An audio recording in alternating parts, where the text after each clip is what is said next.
Bom dia, meus irmãos, a graça e a paz. Vamos orar mais uma vez para iniciarmos a nossa EBD da classe de adultos. Senhor, graças te damos por estarmos na tua casa, por podermos aprender de ti, Senhor, porque temos quem nos ensine, quem compartilhe com nós a tua palavra. Abre as nossas mentes, Senhor, os nossos corações. Dá-me sabedoria, Senhor, para falar tudo que li, tudo que vi aqui, para que essa semente seja colocada no coração de todos, inclusive no meu, e que possamos praticá-la no nosso dia a dia. É no nome de Jesus que te pedimos. Amém. Bom, meus irmãos, nós estamos com uma revista nova do semestre. Nós já começamos há algum tempo.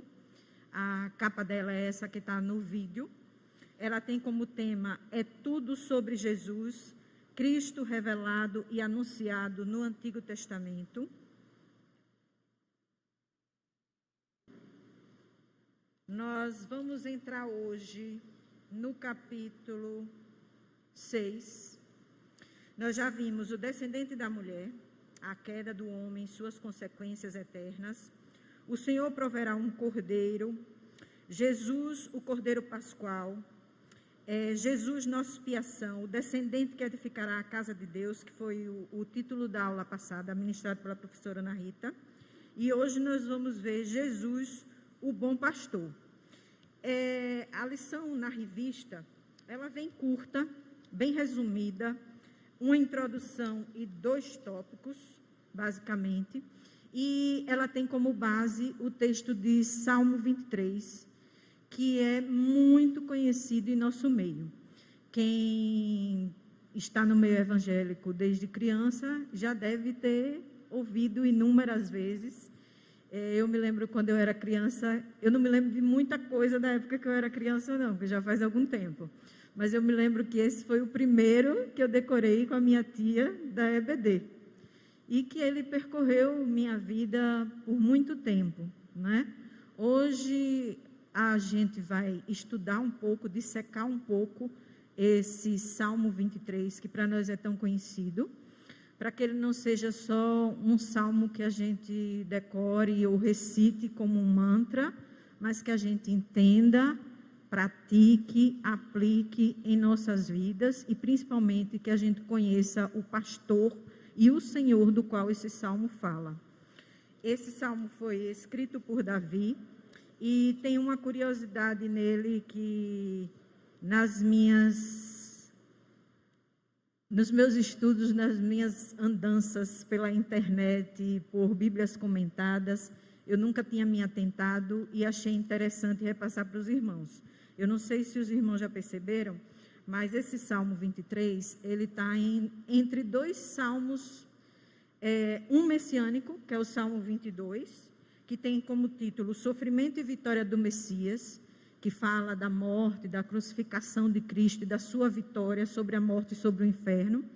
E o Salmo 24, que ele fala da vinda do Rei da Glória.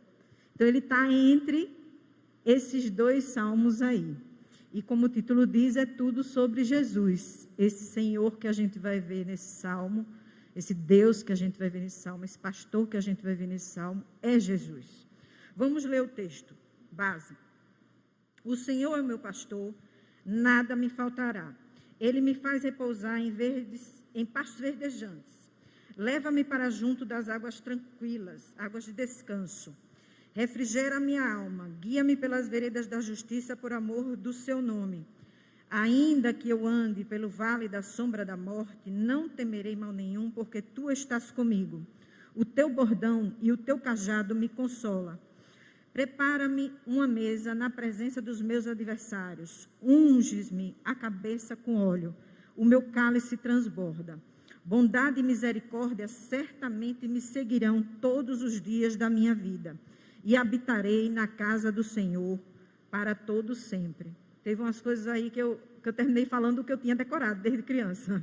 Porque ficou na mente, não é a versão exatamente do que eu estou aqui. Deixa eu passar. Me esquecer. Não foi. Consegue passar aí? Bom, o objetivo dessa lição é compreender o pano de fundo do Salmo 23 e como Deus sempre é revelado como um pastor que cuida das suas ovelhas.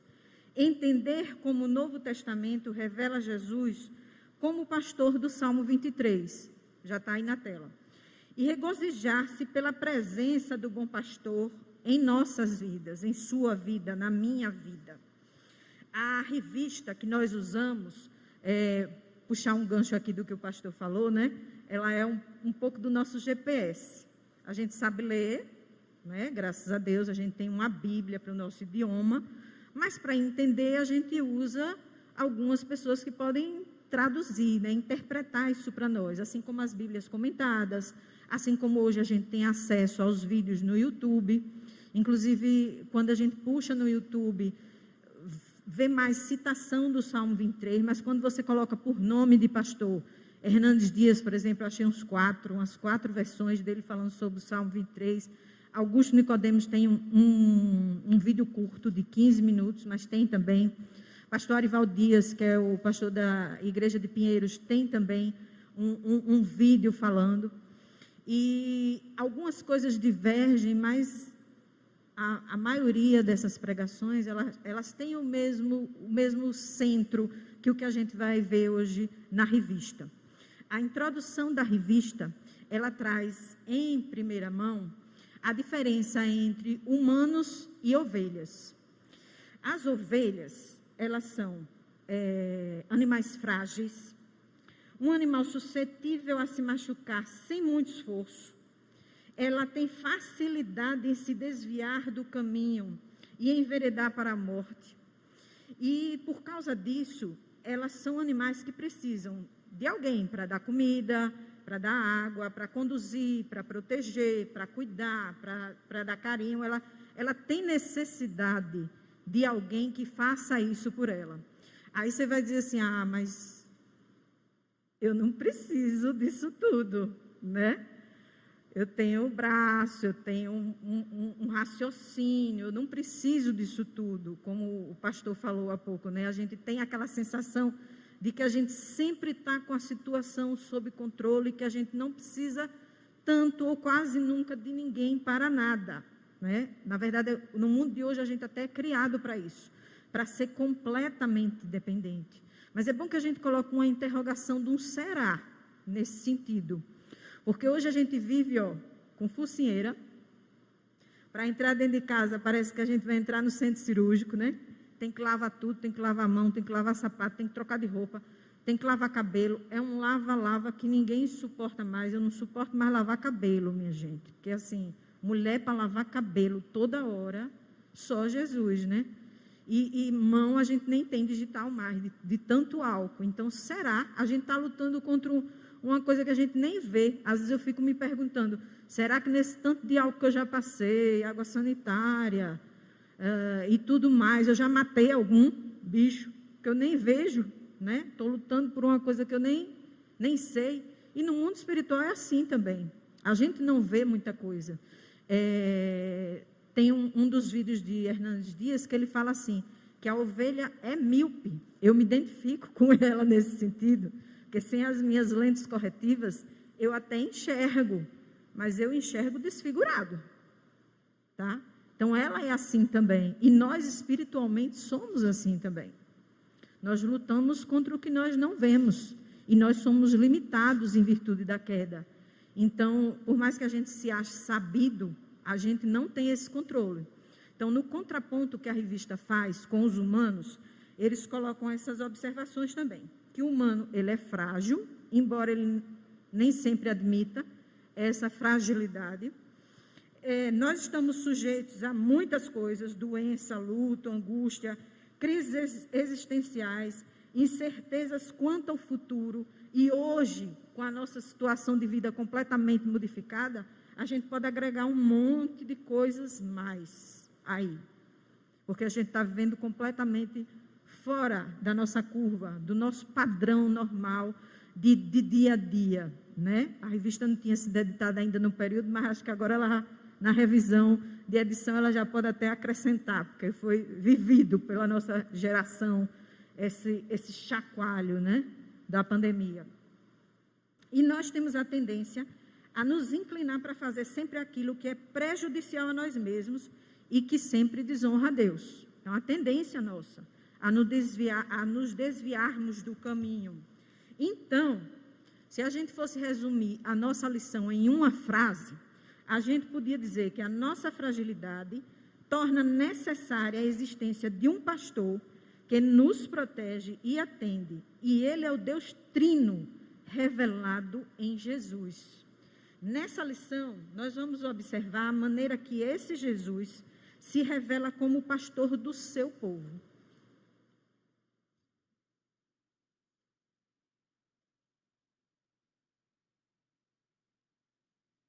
Bom, no primeiro tópico da revista, tem um tema, um salmo de Davi, pastor. Davi foi pastor. Ali citam, a revista ela cita 2 textos, em 1 Samuel 16:11, em 2 Samuel 7:8, que mostra essa lida, esse ofício de Davi, que para nós é bastante conhecido no meio evangélico. E aqui, onde a gente está visualizando na tela, mostra um texto específico, em 1 Samuel 17, 34, 36, onde Davi está conversando com Saul. E ele diz: então disse Davi a Saul, teu servo apacentava as ovelhas de seu pai. Ele se vê e ele se admite como pastor de ovelhas aqui. E vinha um leão ou um urso e tomava uma ovelha do rebanho, e eu saía após ele e o feria e a livrava da sua boca. E levantando-se ele contra mim, lançava-se-lhe mão da barba e o feria e o matava. Assim feria o teu servo leão como o urso.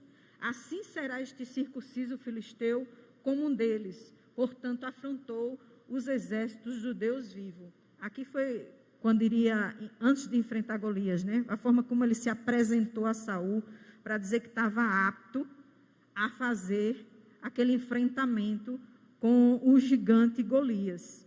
Então, ele não só cuidava das ovelhas, mas ele também se dava aos perigos por elas, né?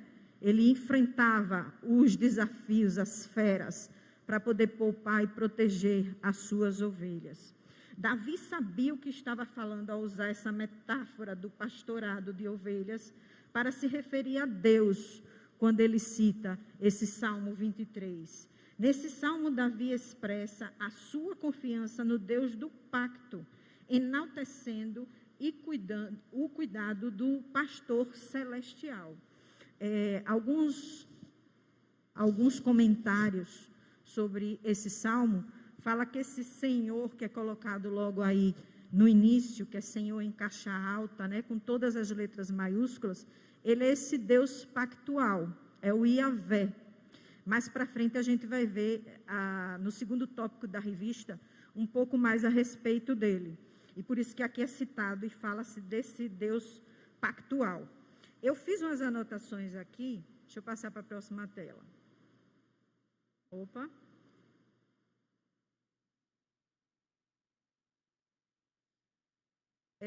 Destrinchando, ou vamos dizer assim, falando de um por um, alguns significados desse salmo, tópico a tópico, para a gente começar a entender. Porque quando a gente recita o Salmo 23, esse nada me faltará é muito impactante, né? Então, as pessoas utilizam-no muito até como se ele fosse algo que fosse livrar eles de algumas coisas que nós podemos ter na nossa vida, como falta financeira ou doença, como se fosse só uma coisa material e livramento neste mundo em que vivemos. Então, é muito enaltecido assim: não me faltará bênçãos materiais, não me faltará dinheiro, não me faltará saúde, não me faltará bens, né? Esse Senhor vai me suprir de tudo isso. Então, a gente vai ver de um por um os significados, o que cada palavra-chave traz nesse salmo para a gente, para que a gente possa dar continuidade a esse pensamento. Teve algumas coisas que eu marquei aqui e deixei a cola pronta. No Salmo 23:1, por exemplo, a palavra-chave aqui é pastor. O significado dele é aquele que está me pastoreando constantemente. E o nada me faltará, na revista também é bem enfatizado, e ele cita que até em algumas versões, a gente pode substituir como não me faltará. Porque se é um pastor que me pastoreia constantemente, que a presença dele está constante comigo, ele não me faltará, ele vai estar comigo em qualquer situação. Se a gente for fazer a comparação com o pastor de ovelhas, a gente vai ver, por exemplo, que para levar a pastos verdejantes, ele tem que sair, muitas vezes andando dias, jornada com essas ovelhas, porque o campo é árido, até achar esses pastos. Ele não diz, vá por aí, solta ela lá, se vire, vai. Ele vai com ela. Ele vai junto com ela, ele vai adiante delas. Então, é uma jornada, é um cotidiano. Aqui a gente pode ver, por exemplo, como exemplo, o mesmo Deus que a gente vê no jardim com Adão e Eva, que se encontrava com eles todos os dias. É o Deus do cotidiano, é o Deus que caminha junto com a gente. Não é um Deus que está com a gente em momentos esporádicos ou em alguns pontos específicos. Ele está constantemente conosco, ele está junto conosco na nossa jornada. No versículo 2, ele me faz repousar em pastos verdejantes, leva-me para junto das águas de descanso. A palavra aqui são pastos verdejantes, águas de descanso, que simbolizam repouso, paz. Ele é um Deus que ele não está aqui só para suprimento material de comida, mas de comida espiritual, que vai me trazer descanso, que vai me trazer paz. Ele me traz a paz, é Ele quem me dá a paz. E Davi usa esses pronomes possessivos ao longo de todo o Salmo 23, né? Ele é meu pastor, ele me faz, ele está comigo. Ele é citado várias vezes. Então, é um Deus que ele conhece bem, ele conhece da sua jornada.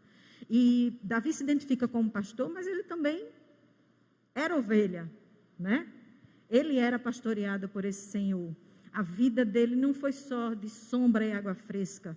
Ele sofreu perseguições, ele enfrentou muitos inimigos para poder consolidar a nação de Israel. Ele teve muitos problemas em casa, teve problemas com o seu próprio filho Absalão, que o expulsou de casa. Ele teve que sair corrido, com a mão na frente e outra atrás, né? Então, a gente está falando de um Deus próximo, cotidiano, de um Deus que me traz muito mais do que coisas materiais. Perto do que Ele nos traz espiritualmente, as coisas materiais são nada.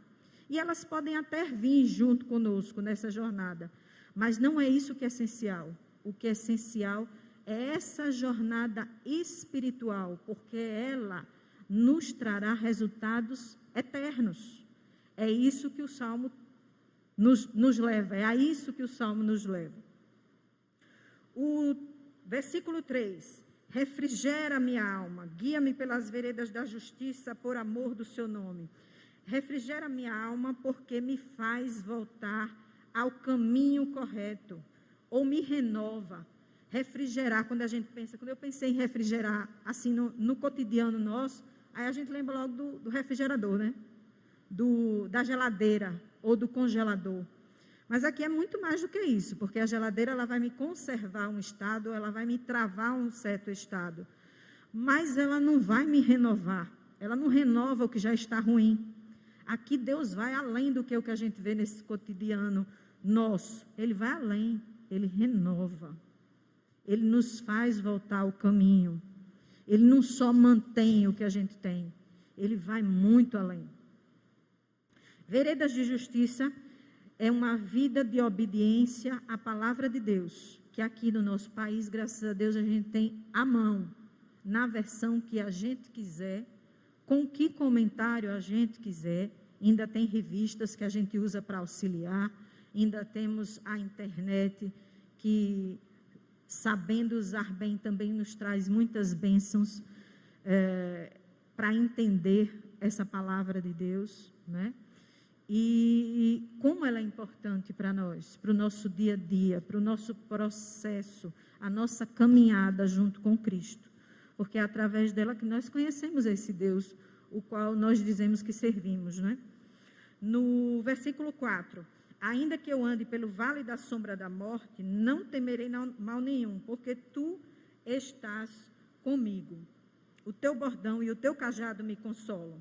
As palavras-chave aí são sombra da morte, que é um local de profunda escuridão, que pode estar falando da morte especificamente, ou de uma situação muito difícil que estejamos vivenciando.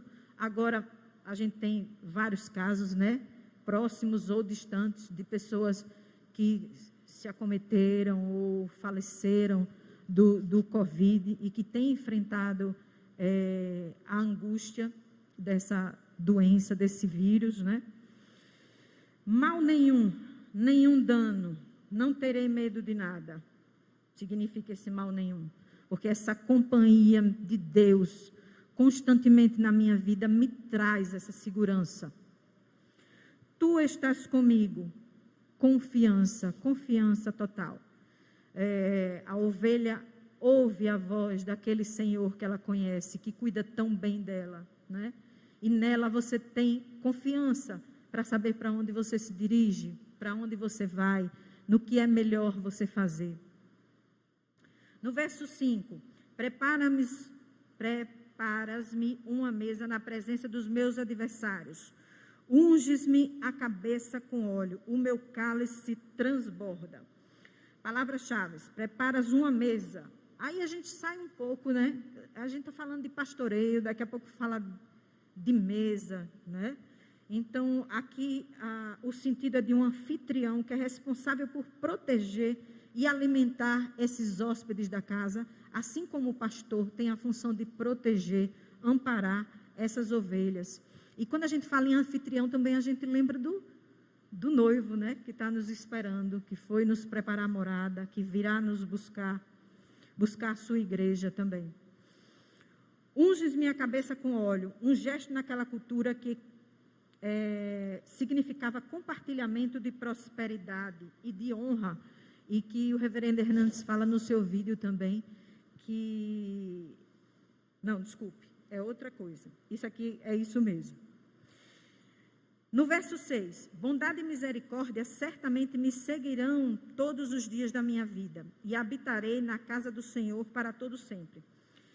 Palavras-chave aí, misericórdia, que se refere à lealdade e amor pactuais, e o reverendo Hernandes agora sim, ele fala em todos os seus vídeos sobre bondade e misericórdia, como se fossem dois guarda-costas, né, que nos protegem e nos amparam. A bondade é o que eu tenho sem merecer, eu não mereço nada que Deus me dá, mas mesmo assim Ele me dá.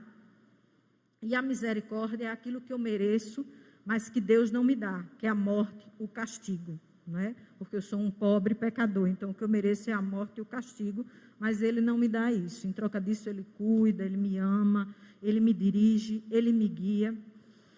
E a outra palavra-chave, habitarei na casa do Senhor, que é uma experiência e uma alegria de estar na presença de Deus, em comunhão constante e permanente, sem fim. Como diz os versículos, né? Nada poderá me separar do amor de Deus, nem a morte, nem a angústia, nem a tribulação, nem a espada, nada poderá me separar desse amor de Deus. Então, aí a gente pode constatar que esse nada me faltará pode ser muito bem substituído, como tem em algumas traduções, por não me faltará, porque eu tenho a presença constante desse pastor. A ênfase do autor do Salmo é a presença sempre certa, sempre constante do Senhor com ele e com o seu povo.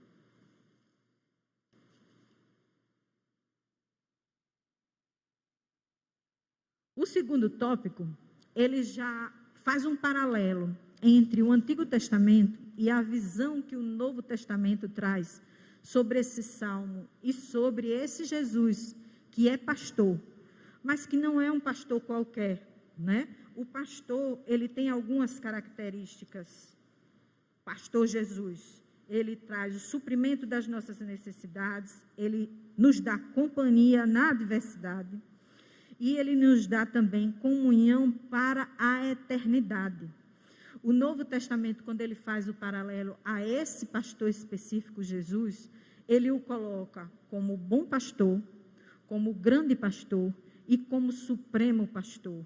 Alguém que só em Jesus poderia ser qualificado, né? Essas coisas. Encontramos no Novo Testamento a revelação completa a respeito da identidade desse pastor, que é bom, que é grande, que é supremo, que é inigualável, que é incomparável, que é completo. A primeira passagem do Novo Testamento que a revista cita é Marcos 6. Deixa eu ir para lá.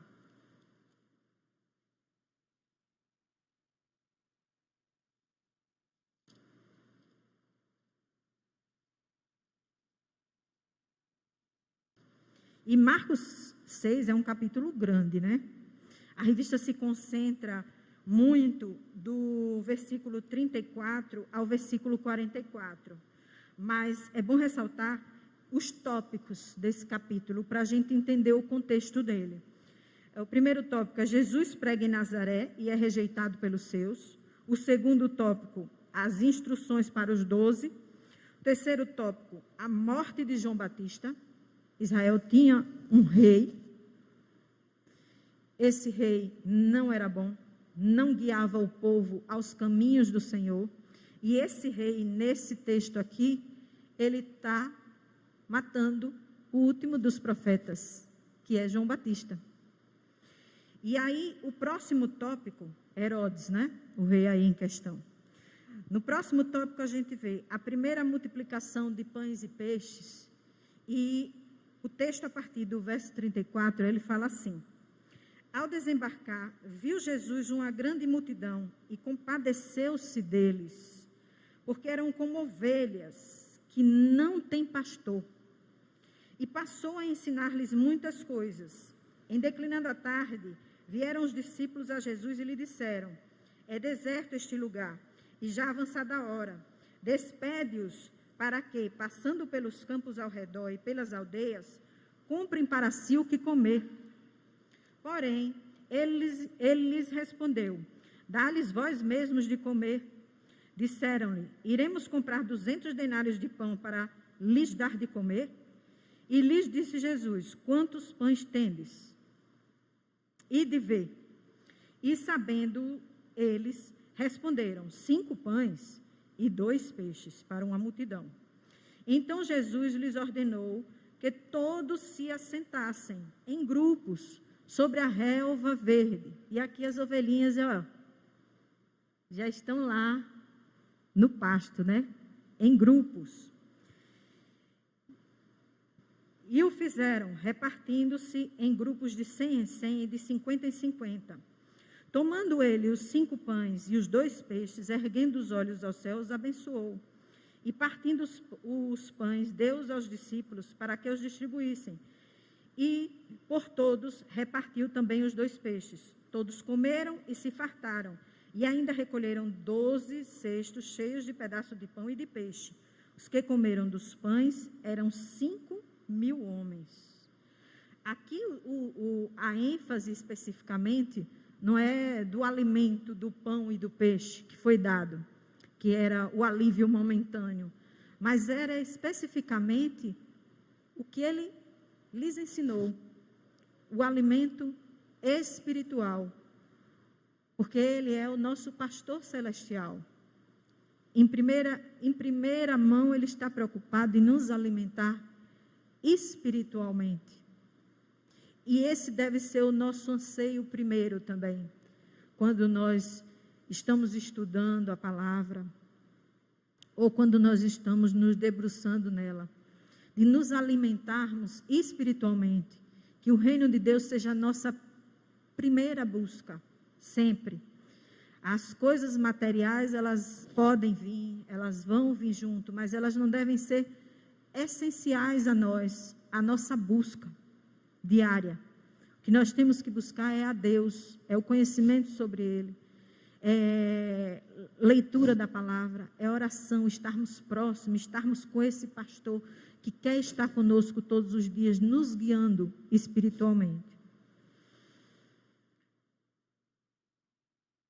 O Antigo Testamento, ele costumava comparar o líder ao rei, por isso que ele fala desse episódio de Herodes.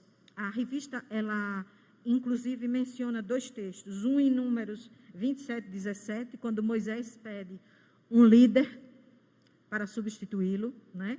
Que ele fala desse pastoreio, e o outro em 1 Reis 22, 17, onde Micaías profetiza a morte de Acabe, onde ele fala também do povo como ovelhas e dos líderes como pastores. No Antigo Testamento, o líder, o rei, era associado também a esse nome de pastor. Na tela, tem um texto que já especifica os diferenciais desse nosso pastor celestial, Jesus. Dele ser bom, dele ser grande, dele ser supremo. João 10, 11, está aí na tela, né? Eu sou o bom pastor dá vida pelas ovelhas. Nesse mesmo texto, acho que no verso 34, se não me engano, tem mencionado na revista, os judeus interpelam Jesus, interrogam, porque ele está se considerando bom, se só Deus é bom, né? Para eles têm familiaridade com esse Deus chamado de Yahvé, que agora sim é mencionado aí na revista. E por isso que eles se incomodam e dizem que Jesus está blasfemando, porque ele aqui nesse verso, ele diz, eu sou o bom pastor. O bom pastor dá a vida pelas suas ovelhas. Tem outro texto que fala desse pastor também, mas agora sobre outro contexto, né? Sobre outra visão. Ora, o Deus da paz, que tornou a trazer dentre os mortos a Jesus, nosso Senhor, o grande pastor das ovelhas, pelo sangue da eterna aliança. Só Jesus podia ser esse bom, porque ele era Deus. E os judeus sabiam que bom, o Yahvé, só Deus podia ser. Só Jesus podia ser esse grande pastor, porque só ele morreu na cruz. Por nós, por mim, por você, e nos salvou e nos livrou do nosso pecado, e venceu a morte e o inferno. Então só ele podia ser intitulado grande. O outro texto que mostra aí é 1 Pedro 5, 4. Ora, logo que o supremo pastor se manifestar, recebereis a inacessível coroa da glória. Aqui está falando de quê? Da segunda vinda, né? Ele prometeu e ele voltará. E só ele pode fazer isso. Só Jesus. Então, ele não é somente um pastor. Ele é o pastor, o bom, o grande, o supremo, o completo, o perfeito, o que ninguém pode substituir. E ele nos proporciona, como pastor, todas essas maravilhas que a gente viu aqui, no texto do Salmo 23. A revista finaliza com o texto de Apocalipse, onde a gente pode fazer um comparativo com o Salmo 23 também, que é Apocalipse 7, 16 e 17, onde se diz, jamais terão fome, nunca mais terão sede, não cairá sobre eles o sol, nem ardor algum, pois o Cordeiro que se encontra no meio do trono os apacentará e os guiará para as fontes da água da vida. E Deus lhes enxugará dos olhos toda lágrima. Lá onde a gente vai morar, não vai ter nem dor, nem vírus, nem fome, nem choro, né? Ele já está preparando essa morada para nós. Para concluir, a gente vê que precisamos conhecer o Salmo, mas o mais importante é conhecer aquele de quem o Salmo fala. O Senhor Jesus, o nosso pastor, nunca nos faltará, em tempo algum, em momento algum, seja o momento mais difícil que for. Se Jesus Cristo não for o pastor da sua vida, você é realmente pobre, miserável, cego e nu diante de Deus. E na sua aplicação da lição, temos uma pergunta. Sua atenção tem se concentrado nas coisas que não lhe faltarão ou na presença sempre certa de Jesus Cristo, o nosso pastor, com você? Essa deve ser a nossa busca, né? E a importância. Se você acredita nesse Jesus em que o Salmo está falando, se você já tem essa crença, você deve buscar, em primeiro lugar, a presença dele.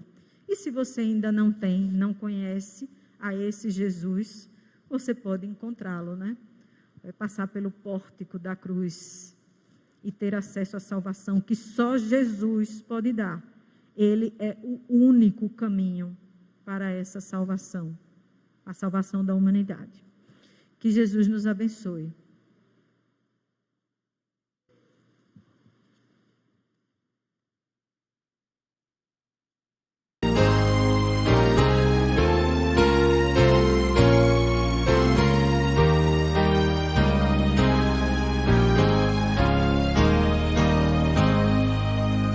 A ti, meu Criador dos altos céus, Senhor, eu quero honrar, aceita